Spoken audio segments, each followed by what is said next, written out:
Қалайсыңдар достар, барлықтарыңа сәлем. Менің есімім Азамат Хандәулетұлы болады, жалпы медицина факультетінің студентімін. Бүгінгі сабақта біз эндокринді бездердің ішіндегі бүйрекүсті безінің физиологиясын талдайтын боламыз. Яғни бүйрекүсті безінің физиологиясы бізде негізгі бүйрекүсті безі екі қабаттан тұрады. Ол қыртысты заты, және мыйлы заты. Қыртысты заты бізде негізгі шумақты аймақтан, шоғырлы аймақтан, торлы аймақтан. Ең сыртқы аймағы ол шумақты аймақ деп аталады. Ортаңғы аймағы шоғырлы аймақ, яғни ал ішкі аймағы торлы аймақ деп аталады. Ал оның астында бізде мыйлы заты орналасады. Қыртысты затта негізгі бөлінетін әртүрлі аймаққа байланысты өздерінің гормондары бар. Яғни оның әрқайсысына жеке тоқталып талдайтын боламыз қазіргі уақытта. Енді минералокортикоидтарды бізде негізі шумақты аймақ ең сыртқы аймағына бөлінеді екен. Глюкокортикоидтар шоғырлы аймақтан, торлы аймақтан жыныс гормондары бөлінеді. Бүгінгі сабақта минералокортикоидтар мен глюкокортикоидтарды толығымен талдайтын боламыз. Мыйлы затқа жеке видео салынатын болады. Енді келесі кезекте мыйлы заты бізде негізгі катехоламиндерді өндіреді, яғни адреналин, норадреналин. Оны келесі сабақта жеке видео салатын боламын. Минералокортикоидтар жаңылдегі айтқан шумақты аймақтан бөлінетін негізгі гормондарды бөледі, яғни альдостерон, дезоксикортикостерондарды бөледі. Яғни альдостерон бұл бізде негізгі гормондардың осы минералокортикоидтардың 90%-ын құрайды. Минералокортикоидтар бізде ағзадағы су тұз алмасуын реттейді, яғни мынау бізде нефрон, бүйректің нефрон болса, мынау бізде баумен капсуласына былай кеткен пароксималды өзекшесі, генле ілмегі, мынаяқта дистальды түтік, проксимальды түтік, дистальды түтік және генле ілмегі. Бізде негізгі осы реабсорбция және экскреция процестері дистальды түтіктерде жүреді. Реабсорбция процесі, яғни минералокортикоидтар альдостерон, реабсорбция натрия дейді негізгі. Яғни дистальды түтіктен, яғни керісінше қанға натрийді сіңіреді. Яғни артық натрийді зәрме шығарып жібермеу үшін бізде қайтадан қанға сіңіріп алады. Ал альдостерон егерде көбейіп кететін болса, бізде экскреция калия дейді. Яғни калийдің синтезін күшейтеді. Яғни қаннан сіңірілуін керісінше жаңылдегі дистальды түтікке қаннан сіңірілуін күшейтеді. Енді реабсорбция натрияны талдайтын болсақ, натрийдің реабсорбциясы дисталь түтіктен қанға өтеді. Онымен қоса, натриймен қоса, суда реабсорбция процесі арқылы қанға өтіп, қанның көлемі үлкейеді. Яғни біріншілік зәр, екіншілік зәр дейді. Екіншілік зәрде, яғни осылар былай тартылады бізде. Натрий мен H2O. Солай бізде циркуляциядағы қан айналымы, яғни жалпы массадағы қан айналымы үлкейеді. Мынау бізде увеличивается, яғни көбейеді деген сөз. Жүрек жұмысы артады, яғни қанның көлемі артқаннан кейін жүректің де жұмысы артады. Артериал қан қысымы, яғни жүректің қанды айдауы қиындайды десек те болады. Келесі бізде экскреция калия. Калийдің экскрециясы кезінде бізде керісінше натрийға керісінше процесс арқылы жүреді, қаннан дистальды түтікшеге өтеді. Яғни бізде гипокалиемия, адамда калийдің азаюы байқалуы мүмкін, немесе гиперкалиурия. Калий зәрмен бірге шығып кетуі мүмкін. Осының салынан бізде калийдің зәрме шығып кеткеннен ағзада калийдің жетіспеушілік байқалады. Осылайша миокардтың қозғыштығы жоғарылайды. Миокардтың қозғыштығы жоғарылайды. Соның әсеріне жүрек жұмысы бұзылады. Яғни бізде альдостерон су тұз алмасу әсерінен жүрек қантамыр жүйесіне де әсерін тигізеді екен. Осының әсерінен жүрек жеткіліксіздігі алып келеді. Келесі гиперкатинизм. Осы минералокортикоидтардың негізгі артып кетуі гиперкатинизмге әкеледі. Гиперкатинизм өзі біріншілік және екіншілік альдостеронизм болып бөлінеді. Енді біріншілік альдостеронизм ол бізде кона ауруын тудырады екен, яғни шумақты аймақтың ісігі. Бұл бізде қалай туады енді? Бірінші бізде екіншілік альдостеронизм талдап кетейік, яғни экстрагломерулярлы жасушалар гиперплазиясы мен гиперфункциясы артады.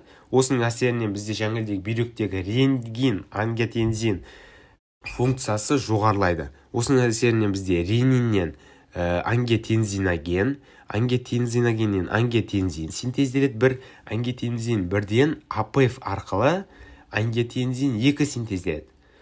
Бізде ангиотензин 2-ден альдостерон синтезделеді, бірақ ангиотензин 3-ден де альдостерон синтезделеді. Осы ангиотензин 2 міне гиперкартинизм, яғни көбейген кезде, яғни бүйректе бізде шумақты аймақ ісінеді. Яғни жаңағы минералды кортикоидтардың ішіндегі альдостерон көбейеді. Шумақты аймақ ісінеді, ішіне толады. Жаңағы жинақталған альдостерон солай шумақты аймақ ісігі пайда болса, бұл бізде кона ауру деп аталады.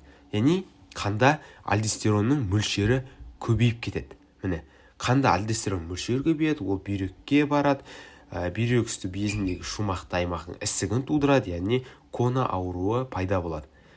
Келесі бұл триада. Осы триадамен байланысты, яғни альдостеронның артып кетуі, бұл гипертензияға әкеледі. Жүрек қан тамыр жүйесіндегі, яғни артериалды давленияның жоғарылап кетуі, гипернатремия, жаңылдегі гипокалемия, ағзадағы калийдің азайып кетуі, алкалоз.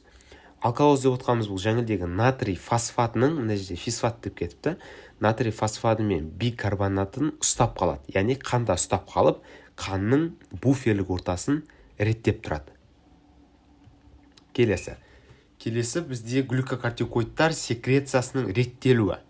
Глюкокортикоидтар бұл бізде шоғырлы аймақтан бөлінетін негізгі гормондар болып табылады. Глюкокортикоидтар бізде көптеген реакцияларды реттейді. Оның бәрін жеке талдайтын боламыз қазіргі уақытта. Яғни май, көмірсу, иммунды реакция, қабынуға қарсы басқа да көптеген реакциялар қатысады. Яғни бірінші бізде гипоталамустан бастайық. Яғни гипоталама гипофизарлы жүйеден. Бізде гипоталамус негізгі кортиколиберин бөледі. Кортиколиберин аденогипофизді белсендіреді. Аденогипофиз аденокортикотропты гормон немесе кортикотропин, яғни тропты гормонды бөледі. Бүйрек үсті безінің қыртысты затына түсіп, бізде глюкокортикоидтар бөлінеді. Енді ағзада бізде глюкокортикоидтар азайып кететін болса, оң кері байланыс арқылы кортиколибериндер синтезі жоғарылайды. Аденогипофизде кортикотропиндер синтезі жоғарылайды. Ал егерде глюкокортикоидтар жоғарылап кететін болса, керісінше теріс кері байланыс арқылы гипоталамустан кортиколибериндердің бөлінуі тежеледі. Және аденогипофизден аденокортикотропты гормон немесе кортикотропин гормонының бөлінуі тежеліп, осылай ағзадағы гомеостазды реттеп отырады екен. Келесі глюкокортикоидтардың әсері нәруыз алмасуы. Нәруыз алмасуына бізде қалай әсер етеді? Яғни перифериялық тіндерде бізде мысалы нәруыздарды ыдырауын күшейтеді. Нәруыздар ыдырайды, яғни амин қышқылына дейін ыдырайды десек те болады. Яғни нәруыздың мономері негізі амин қышқылы. Яғни одан бөлек перифериялық тіндерде амин қышқыл тасымалы ингибирлейді. Яғни амин қышқылынан нәруыздың синтезделуін тежейді. Осылайша қанда амин қышқылдары көбейеді. Түсінген боларсыздар, нәруыз ыдырауынан амин қышқылы көбейеді. Мына ингибирлеп тастағаннан кейін нәруызға айнала алмай, қанда амин қышқылы көбейеді. Енді бауыр. Осы амин қышқылы қанда көбейеді. Қанда көбейген амин қышқылы бауырға барады енді, қан арқылы. Қан арқылы бауырға барып, бауырға амин қышқылы тасымалын белсендіреді. Амин қышқылы тасымалы бауырға көптеп келе береді. Осылай бауырда нәруыз түзілуін белсендіреді. Осы амин қышқылдарынан бізде нәруыз түзіледі. Яғни глюконеогенез жолымен осы амин қышқылдарынан глюкозаның түзілуі байқалады. Яғни глюкозаның бұл көмірсулық емес тұрғыдан түзілу дейді негізі. Глюкозаның амин қышқылынан, майдан, яғни немесе лактаттан түзілуі деп атайды. Бұл бізде глюкокортикоидтар глюкозаны көбейтеді деген сөз, глюконеогенез жолымен. Яғни ағзада көптеген глюкозаны көбейтетін, яғни ыдырататын гормондар бар, бірақ жалғыз ғана глюкозаны ағзада төмендетіп отыратын ол инсулин гормоны. Оны келесі видеолардан да көрсеңіздер болады. Келесі көмірсу алмасуы. Көмірсу алмасуы бізде глюконеогенезді белсендіреді жаңағы глюкозаның түзілуін белсендіреді амин қышқылы майдан, лактаттан. Осылайша инсулин тәуелді тіндерде, яғни екі инсулин тәуелді тін бар бізде, инсулиннің тәуелімен ғана, инсулинсіз ол, мысалы май тінімен бұл суретке инсулинсіз глюкоза ене алмайды. Ешқашанда ене алмайды. Тек инсулиннің көмегімен ғана ене алады жасуша ішіне май тінімен бұл суретте. Ал басқа жасушаларда инсулин қажетінсіз ене береді. Енді гликоген тасымалын күшейтеді. Яғни жеңілдегі глюкоза көбейгеннен кейін бізде артық мөлшері туындап кететін болса, гликоген жиналады деген сөз. Міне амин қышқылы, лактат, май қышқылы глюкозаның концентрациясы жоғарылайды. Үшінші бізде май алмасуы. Май алмасуы деп отқанымыз енді жеңілдегі липогенез, липолиз. Ағзада бет пен адамның беті мен денесінде липогенез процесі, генез деген түзілу, яғни майдың түзілуі. Міне, айтып отырық қой жаңағы глюкоза шамадан тыс артып кететін болса, гликоген түзіледі бауырда. Егер де гликоген бауырда артатын болса, бізде ағзада артық май жиналады, сол глюкоза шли артатын болса. Яғни триглицерид пайда болады. Липогенез процесі арқылы. Триглицерид деп отқанымыз ол майдың мономері. Осылайша липогенезде бет пен денеде майдың артық салмақ жиналады, ожирение пайда болады. Келесі май алмасуы, липолиз. Липолиз бұл лиз деп отқанымыз ыдырауы. Аяқ пен қолда керісінше майдың ыдырауын алып келеді. Яғни қозғалғанда деген ғой. Келесі төртінші жүрек қантамыр жүйесіне әсері. Жүрек қантамыр жүйесіне бізде адренорецепторлар мөлшерін көбейтеді. Яғни адренорецепторлар жаңылдегі айтып отқан мыйлы қабаттан бөлінетін катехоламиндерге арнайы рецепторлар. Сол рецепторларды қабылдайды. Яғни адреналин, норадреналин сияқты гормондарды қабылдайтын рецепторларды көбейтеді екен глюкокортикоидтардың қызметі. Глюкокортикоидтар осы адренорецепторларды көбейтеді. Катехоламиндердің адренорецепторларға әсері күшейеді, яғни байланысуы. Адреналиннің адренорецептормен байланысуы күшейеді. Себебі адренорецепторлар көбейді. Осылайша артериялық қысым жоғарылайды. Себебі адреналин жүректі белсендіреді. Жүрек жұмысын күшейтеді. Келесі асқазан ішек жолына әсері. Асқазан ішек жолында бізде негізі асқазанда простагландин бөлінеді. Простагландин ол аш хлордың концентрациясын төмендетуге қатысады. Яғни ағзада қышқылдық орта артып кететін болса, соны простагландин төмендетіп отырады. Ол асқазанда синтезделеді. Келесі осының салдарынан бізде патология болып тұрады. Егер де бізде шамадан тыс глюкокортикоид синтезделіп кететін болса, міне стресс кезінде немесе басқа да көптеген жағдайларда бізде глюкокортикоидтар көбейіп кететін болса, мысалы дексаметазон, преднизолон сияқты қабынуға қарсы заттарды глюкокортикоидтарды салатын болсақ, мысалы бізде стероидты ішек жарасы болады. Ол қалай пайда болады? Глюкокортикоид простагландинді тежеп тастайды жаңағы. Яғни простагландин бізде ашхлорды азайтатын еді ғой. Ашхлордың синтезін азайта алмай, глюкокортикоид тежелгеннен кейін ашхлор синтезі көбейе береді. Солай асқазанда бірінші гастрит пайда болады. Гастриттен одан өсе келе осылай стероидты ішек жарасына алып келіп соғады. Келесі алтыншы су тұз алмасуын реттеу. Глюкокортикоидтарда алдостерондар сияқты су тұз алмасуын реттеп отырады екен. Енді су тұз алмасуын реттегенде концентрациясы төмен кезде, концентрациясы жоғары кезде. Глюкокортикоидтардың концентрациясы төмен кезде диурез жоғарылайды. Яғни ағзадағы суды ұстап қалу деген сөз ғой. Екіншілік зәрді ұстап қалу жоғарылайды. Осылай шумақты фильтрацияның жылдамдығын арттырады және антидиуретикалық гормонның шығарылуын тежейді. Ал глюкокортикоидтардың концентрациясы жоғары болған жағдайда алдостерон гормоны секілді қызмет атқарады, яғни жеңілдегі ағзадағы натрийдің реабсорбциясын, калийдің экскрециясы сияқты қызметтер атқарады. Осылайша ағзадағы суды ұстап қалып, диурезді азайтады. Екіншілік зәрдің түзілуін төмендетеді десек те болады, концентрациясына байланысты. Келесі иммундық жауапқа. Жаңа айтып кеткендей, қабынуға қарсы және иммундық әрекеттерге жауап қайтарады. Иммундық жауап бізде инфекциялық қарсы төмендейді. Яғни Б лимфоциттердің қызметтерін төмендетіп тастайды, Т лимфоциттердің қызметін төмендетіп тастайды, антитела, аллергиялық реакцияға бізде сезімталдылық пайда болады, организм реактивациясының жоғарылауы пайда болады. Осының барлығы келе негізі инфекцияға қарсылық, адамда сезімталдылық пайда болады, яғни инфекцияға қарсы тұра алмай қалады. Енді қабынуға қарсы бізде қабынудың негізгі 3 кезеңін ажыратамыз. Ол альтерация, эксудация, пролиферация. Альтерация ол зақымдану деп аталады, яғни ағзаның зақымдануы бастапқы кезең, эксудация ісінуі, пролиферация жазылуы. Бұның барлығы осы процестерді баяулатып тастайды, яғни егерде глюкокортикоидтар шамадан тыс көбейіп кететін болса, осылай бізде жазылу, яғни жараның жазылуы қиынға соғады екен. Осының салдарынан қабынуға қарсы жаңа айтып кеткен преднизолон, дексаметазон сияқты дәрілерді салып отырады адамдарға. Енді глюкокортикоидтардың негізгі мықты гормоны ол кортизол бөлетін. Одан кейін кортизон, кортикостерон, басқа да көптеген гормондарды бөледі. Енді глюкокортикоидтарда бізде немесе гиперкортинизм орын алады. Бізде гиперкортинизм қызметінің шамадан тыс артып кетуі бізде синдром Иценга-Кушингаға келеді, немесе Иценга-Кушинга ауруына алып келіп соғады. Бұның екеуінің айырмашылығы неде? Иценга-Кушинга ауру бізде жаңа айтып кеткен қыртысты қабаттың шоғырлы бөлігінің ісігі, яғни екінші қабатының ісігі пайда болады.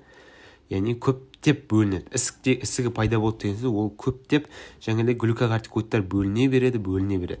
Ауру Иценга-Кушинга шоғырлы аймақтың ісікті емес гиперплазиясы. Бұл деп отқанымыз бұл ісік емес, бірақ кортикотропин, яғни жаңағы гипофизден бөлінетін кортикотропин жоғарылап кетеді. Осылайша шоғырлы аймақтың гиперплазиясына алып келіп соғады. Бұлардың симптомдары бізде қалай екен? Глюкозаурия. Бізде глюкозаурия көбейеді. Стероидты қант диабеті, яғни зәрмен бірге глюкозаның шығып кетуі көбейіп кетеді. Осылайша стероидты қант диабетіне алып келіп соғады. Қанда азот көбейеді, яғни белок катаболизмі әсерінен. Белоктың ыдырауы, яғни қанда азоттың көбеюіне алып келіп соғады. Остеопороз деп отқанымыз бізде және глюкокортикоидтардың мөлшері көбейгенде олар остеокласттарды қоздырады. Глюкокортикоидтар остеокласттарды қоздырады. Осы остеокласттар сүйек тініндегі нәруызды бұзып тастайды. Остеопороз дегеніміз сүйек тініндегі нәруыздардың бұзылуы. Бұл глюкокортикоидтың көп мөлшерінен пайда болады. 12 елішек пен асқазанда стероидты ісік пайда болады. Себебі жаңа айтқан простагландиндер синтез төмендейді, глюкокортикоидтардың мөлшері көбейеді, простагландиндерді тежеп тастайды. Гипертония кезінде қан қысымы жоғарылап кетеді. Себебі адренорецепторлардың синтезі жоғарылайды. Жаңа айтып кеткен адренорецепторлар жоғарылағандықтан катехоламиндер де олармен байланысуы көбейеді. Сол себепті қан қысымы жоғарылап кетеді. Яғни адреналин ол бізде тыныштық қалпынан қоздырушы қалыпқа ендіреді десек те болады негізі. Екіншілік инфекциялардың қосылуы бізде иммунитет түседі. Иммунитет түсіп кетеді қатты. Бет пен дененің семіру, глюкоза мен дене мен беттің бұлшықеттерінде көптеп түседі, майтының мөлшері жоғарылайды. Жаңағыдегі липогенез.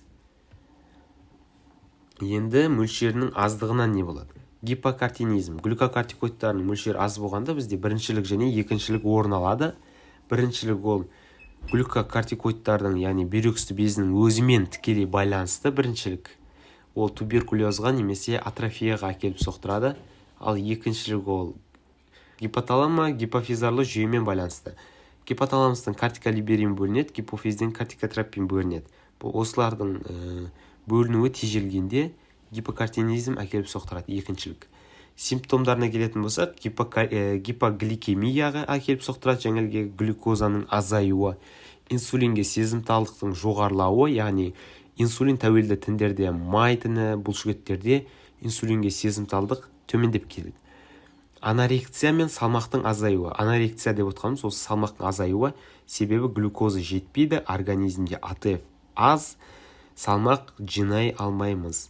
Гипотензия кезінде глюкокортикоидтар қызметінің төмендеуі.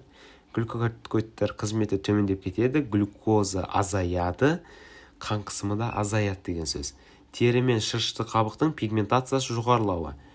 Оны қазір мына сызбамен түсіндіретін боламын. Шаршау, қажу, атып жетіспеушілігі, яғни глюкозаның жетіспеушілігі салдарынан осындай симптомдар болып тұрады. Так, енді жаңылда айтып кеткен пигментацияны айтып кетсем, АКТГ көбейгенде аденокортикотропты гормон, яғни кортиколиберин, мына жерде меланостимулирующий гормон, олар егерде бізде меланоцит шамадан тыс бөлінсе, қола ауру пайда болады. Бұл бізде қалай орын алады? Бізде глюкокортикоидтың мөлшері ағзада төмендеп кетті делік. Төмендеп кеткенде бізде оң кері байланыс арқылы гипофиз бен гипоталамусқа сигнал барады. Гипоталамустан кортиколиберин бөлінеді, гипофизден аденокортикотропты гормон бөлінеді. Немесе меланоциттерді белсендіруші гормон бөлінеді екен, тропты гормон бөлінеді. Бізде негізі меланостимулирующий гормон меланоциттер белсендіріп, меланин мөлшері көбейеді, яғни тері пигментациясы пайда болады. Осылайша қола ауруы Аддисон ауруына әкеліп соқтырады. Егерде аденокортикотропты гормонның мөлшері бүйрек үсті безінен көп бөлінетін болса, бұл бізде жаңағы қола ауруына әкеліп соқтыруы мүмкін. Даже аденокортикотропты гормонның өзі де меланоциттерге әсер етеді. Солай меланиннен тері пигментациясы пайда болып, қола, яғни Аддисон ауруы пайда болады. Енді глюкокортикоидтар туралы қорытынды. Кортизол бізде ең күшті глюкокортикоид. Глюкокортикоидтардың ағзада бізде негізгі мөлшері 6 мен 8 аралығында бөлініп отырады. Көбінесе сол себепті біз диагноз бір нәрсе көру үшін, мысалы, қан бір нәрсе тапсыру үшін азанғы уақытта барған дұрыс деп айтсақ та болады. Физикалық жүктеме мен стресс кезінде глюкокортикоидтар көп бөлінеді. Яғни жаңа айтып кеткен глюкокортикоидтар көп бөліну салдарынан қабынуға қарсы бізде күш қалмайды. Сол себепті дексаметазон, преднизолон деген сияқты дәрілерді қолданады. Медицина саласында бізде бронхиодилататор, автоиммунды ауруларда және коллагеноз ретінде қолданамыз. Коллагеноз дегеніміз дәнекер тіні. Глюкокортикоидты қабылдау бізде бірден тоқтаған жағдайда бас тарту синдром орын алады, яғни атрофия. Мысалы, көп уақыт преднизолон, дексаметазон қабылдап жүрген адам бірден оны қабылдауын тоқтататын болса, ағза өзі, бүйрек үсті безінің өзі глюкокортикоидты дұрыс бөле алмай қалады. Соның себебінен ағзаның атрофиясына шалдығады, бас тарту синдромы. Достар, егерде осындай басқа да видеоларды көргілерің келсе, каналға тіркеліп кетіңдер. Бұдан басқа көптеген қалқанша безі, қалқанша маңы, ұйқы безі сияқты эндокринді бездердің қызметі салынып отырады. Яғни анатомия, физиология, гистология, арасында биохимия сияқты пәндерден де көптеген лекциялар салынып отыратын болады. Пайдалы болса тіркеліп, достарыңызбен бөлісіп кетсеңіздер. Сау болыңыздар, келесі кездескенше.